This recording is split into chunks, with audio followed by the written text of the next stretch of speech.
Hello বন্ধুরা, কেমন আছো সবাই? আশা করি সবাই ভালো আছো। যারা যারা আমার ভিডিওটা দেখছো তাদের সবাইকে শ্রাবণী কিচেনে স্বাগতম। আমি মিঠু। আজ তোমাদের জন্য পাটিসাপটা রেসিপি নিয়ে আসলাম। চলো কথা না বাড়িয়ে মূল রেসিপিতে চলে যাই। পাটিসাপটা বানানোর জন্য আমি এখানে ময়দা নিয়ে নিয়েছি, এখানে সুজি আর একটু চালের গুঁড়ো। আমি এখানে ময়দা নিয়েছি প্রায় 500 গ্রাম, আর সুজি নিয়েছি এখানে আমি 250 গ্রাম, আর চালের গুঁড়ো নিয়েছি 100 গ্রাম। এবার এগুলিকে আমি একটা একটা করে এখানে মিশিয়ে দেবো।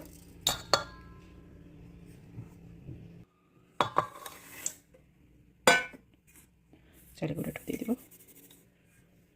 দিয়ে এবার এটাকে ভালো করে মিশিয়ে নেব। এটাকে ভালো করে মিশিয়ে নিয়েছি।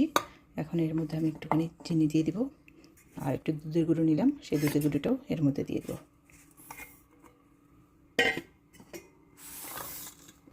আমি মিষ্টিটা যেরকম খাবো আমি সেরকম দিয়েছি, তোমরা যে যার ইচ্ছা মতো মিষ্টিটাকে কম বেশি করে নিতে পারো। এবার এর মধ্যে আমি দেখো আমি দুধ নিয়ে একটু দুধ দিয়ে দেবো, অল্প অল্প করে দেবো, পুরোটা একসাথে দেবো না। এটাকে ভালো করে মিলিয়ে নেব। আমার দুধের প্যাকেটটা শেষ, তাই আর একটু দুধ নিয়ে নিলাম। দেখো একটু দুধ এর মধ্যে মিশিয়ে নেব।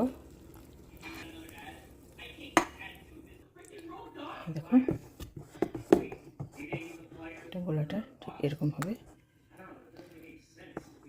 আমার পাটিসাপটার গোলাটা রেডি হয়ে গেছে। এখন আমি এটাকে ঢাকনি দিয়ে 15-20 মিনিট রেখে দেবো। এটা গোলাটা দেখেছো তোমরা, এই যে ঠিক এরকম পাতলা হবে।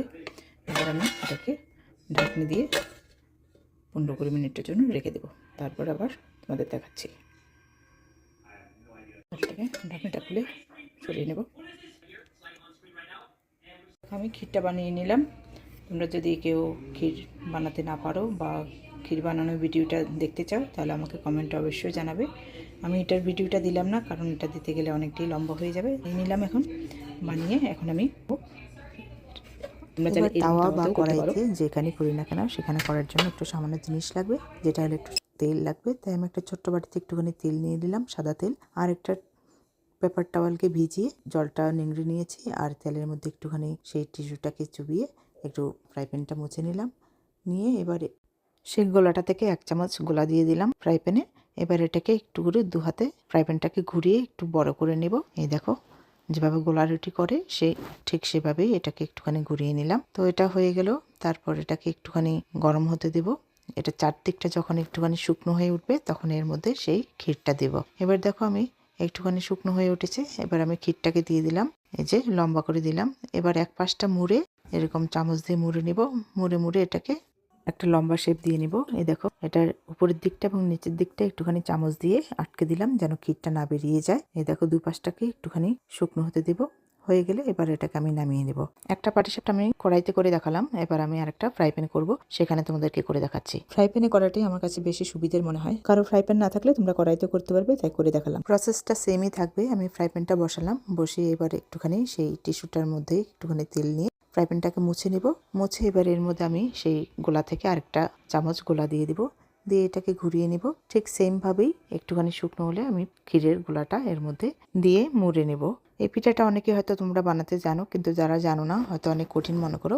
আশা করি তোমরা আমার এই ভিডিওটা দেখলে অবশ্যই তোমরা বানাতে পারবে। একটু ধৈর্য নিয়ে বানালেই দেখবে খুব সুন্দর হয়েছে। আর আমি পুরো টিপস সহ তোমাদেরকে দেওয়ার চেষ্টা করেছি, আশা করি তোমরা দেখলেই বানাতে পারবে। তো আমি একটা বানিয়ে নিয়েছি তাওয়ায়, আরেকটা কড়াইতে বানালাম। তো আমি আরেকটা তাওয়াতে তোমাদেরকে করে দেখাচ্ছি। তারপর এই যে ক্ষীরটা আছে, দেখো ক্ষীরটাকে আমি একটু লম্বলম্বিভাবে হাতে একটু একটা শেপ দিয়ে নিয়েছি, তাহলে তোমাদের বানাতে সুবিধা হবে, তাড়াতাড়ি দিতে পারবে। তাই আমি আরেকটা বানিয়ে দেখালাম।